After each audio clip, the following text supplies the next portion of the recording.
Hello friends, welcome to daily special. இந்த வீடியோவில் நாம் எல்லாத்துக்குமே இப்போ ரொம்ப பிடிக்கிற மாதிரி இருக்க ஒரு சிக்கன் ரெசிபி தான் பார்க்க போகிறோம். இந்த ரெசிபி பார்த்திங்கன்னா மேக்ஸிமம் நம்ம கடைகளில் தான் சாப்பிட்ருப்போம். இது எப்படி சிம்பிளாக வீட்டிலேயே செய்கிறதுன்னு பார்க்கலாம். இதுக்காக 4 லெக் பீஸ் வாங்கி வச்சுருக்கேன். ஸ்கின் இருந்தாலும் ஓகே. மேலே லேசாக கீரல் போட்டு வச்சுக்கோங்க. அப்போ தான் நம்மளுக்கு நல்லா மசாலா உள்ளே இறங்கும். ஃபஸ்ட்டு இதை மோரில் லேசாக உப்பு சேர்த்துட்டு நம்ம அதை ஊற வச்சிடணும். பாருங்கள், இந்த மாதிரி நல்லா ஊற வச்சுருங்க. நான் 4 பீஸையுமே இந்த மோர்லேயே ஊற வைக்கிறேன். இது 2 மணி நேரமாவது நல்லா ஊறணும். 2 மணி நேரம் கழித்து நல்லா அந்த மோரை ட்ரைன் பண்ணிவிட்டு அந்த லெக் பீஸை வேறு ஒரு பவுலுக்கு ட்ரான்ஸ்ஃபர் பண்ணிக்கோங்க. இப்போ இது மேலே மசாலாவுக்கு 2 ஸ்பூன் மிளகாய்த்தூள், நல்லா கலர்ஃபுல்லான இருக்க மிளகாய்த்தூள் எடுத்துக்கோங்க, காஷ்மீரி பெஸ்ட்டு.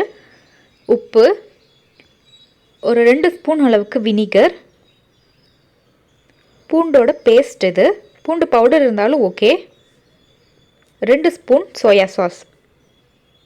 அவ்வளோதான். இப்போ இதை நம்ம நல்லா கலந்து வச்சிடலாம்.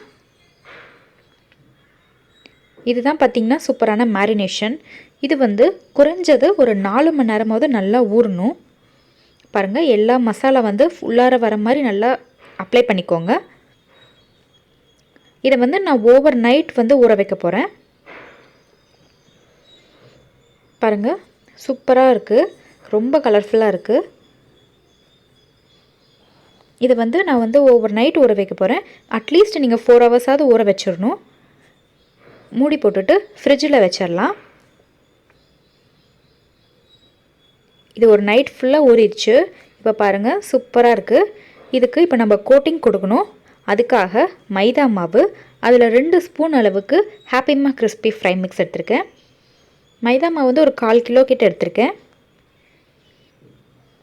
4 லெக் பீஸ்க்கு இந்த அளவுக்கு கரெக்டாக இருக்கும். இதை நம்ம கைப்படாமல் ஃபஸ்ட்டு டைம் லெக் பீஸை கோட் பண்ணிக்கோங்க. ஃபஸ்ட்டு மாவை அப்ளை பண்ணிவிட்டு அதுக்கப்புறம் கை வச்சா நம்மளுக்கு கையில் ஒட்டாது மாவு. இந்த மாதிரி பெரட்டி எடுத்துக்கோங்க மாவில். இது ஃபஸ்ட்டு டைம் கோட்டிங் தான்.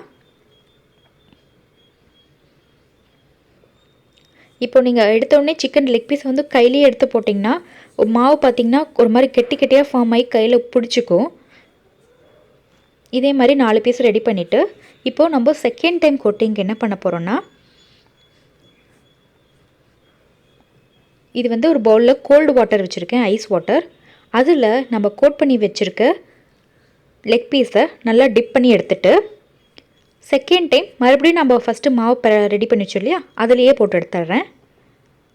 அதே ப்ரொசீஜரே ஃபாலோ பண்ணிக்கோங்க. கை வச்சிடாதீங்க. கை வச்சிங்கன்னா மாவு எல்லாமே கையில் ஒட்டிக்கும். ஸோ ஃபஸ்ட்டு இந்த மாதிரி ஒரு ஸ்பூனில் மாவை ஸ்ப்ரெட் பண்ணிவிட்டு அதுக்கப்புறம் கை வச்சிங்கன்னா கையில் கெட்டி கெட்டியாக மாவு ஒட்டிக்காது. இப்போ நம்ம பெரட்டுறது தான் ஒரு இதில் மெயினே. எல்லா பக்கமும் நல்லா வர மாதிரி அந்த மாவை அப்ளை பண்ணிக்கோங்க. அப்போ தான் நல்லா க்ரஸ்ட்டாக ஃபார்ம் ஆகும். அந்த KFCலாம் சாப்பிடுவோம்ல, கிறிஸ்பியாக அந்த மாதிரி கிடைக்கும் நம்மளுக்கு சிக்கன். இதே மாதிரி எல்லாமே ரெடி பண்ணிக்கோங்க. இப்போ ஆயில் நல்லா சூடாக இருக்குது. இது நம்ம நல்லா டீப் ஃப்ரை பண்ணி எடுத்துக்கணும். ஆயிலில் போட்டோடனே எப்போவுமே திருப்பிடக்கூடாது. ஒரு 2 நிமிஷமாவது அதுக்கு ரெஸ்ட் டைம் விட்டுட்டு பாருங்கள், சூப்பராக ஒரு சைடு நல்லா குக்காய் வந்திருக்கு. இப்போ இன்னொரு சைடு நான் அதை திருப்பி விட்டுக்கிறேன். திருப்பும்போது கேர்ஃபுல்லாக திருப்புங்க. ஏன்னா இது ரொம்ப வெயிட்டாக இருக்கும் இல்லையா அந்த பீஸு. அதனால் டக்குன்னு எண்ணெயில் ஸ்லிப் ஆயிடுச்சுன்னா அப்புறம் எண்ணெயெல்லாம் தெரிச்சிரும். ஸோ கேர்ஃபுல்லாக எப்போவுமே ஆயிலில் யூஸ் பண்ணும்போது இருங்க. பாருங்கள், சூப்பராக அந்த க்ரஸ்ட் மாதிரி ஃபார்ம் ஆகிருக்கு.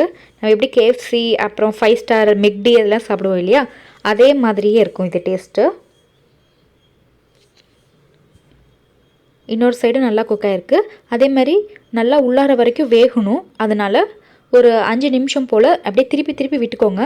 இல்லாட்டினி ஒரு சைடு மட்டும் கருப்பாயிரும். அப்படி ஒரு சைடு மட்டும் கருப்பாகாத மாதிரி 2 பக்கமும் அப்பப்போ திருப்பி விட்டுட்டே இருங்க. பாருங்கள், சூப்பராக கோல்டன் ப்ரௌனிஷாக சூப்பராக வந்திருக்கு. இப்போ நம்ம எண்ணெய் நல்லா வடிச்சிட்டு இதை நம்ம எடுத்துடலாம். அவ்வளோதாங்க, ரொம்பவே சூப்பரான நம்ம கடைகள்லாம் சாப்பிடக்கூடிய மாதிரி சிக்கன் லெக் பீஸ் ரெடி. இதுக்கு மசாலா பார்த்திங்கன்னா டொமேட்டோ கெச்சப் நல்லாயிருக்கும். இது கூடவே மேலே ஒரு மசாலா தூவி தருவாங்க. அது என்னென்னு பார்த்தீங்கன்னா மிளகாய்த்தூள், சாட் மசாலா, அப்புறம் லேசாக உப்பு. இது நான் சேர்த்துருக்கிறது. கடைகளில் எப்படி செய்வாங்க நம்மளுக்கு தெரியாது. இந்த மசாலா டேஸ்ட் பண்ணிங்கன்னா அதுவும் கடையில் சாப்பிட்ற மாதிரியே தான் இருக்கும் டேஸ்ட்டு. இனிமேட்டுக்கு இந்த மாதிரி சிக்கன் சாப்பிடணுன்னா நம்ம ஈஸியாக வீட்டிலே செஞ்சு சாப்பிட்லாம். ஸோ எல்லாருமே இதே மாதிரி ட்ரை பண்ணி பாருங்கள். செஞ்சு பார்த்துட்டு எப்படி இருந்ததுன்னு எனக்கு கமெண்ட் பண்ணுங்கள். என்னோடய சேனல் இன்னும் சப்ஸ்கிரைப் பண்ணாதவங்க மறக்காமல் சப்ஸ்கிரைப் பண்ணுங்கள். தேங்க்யூ.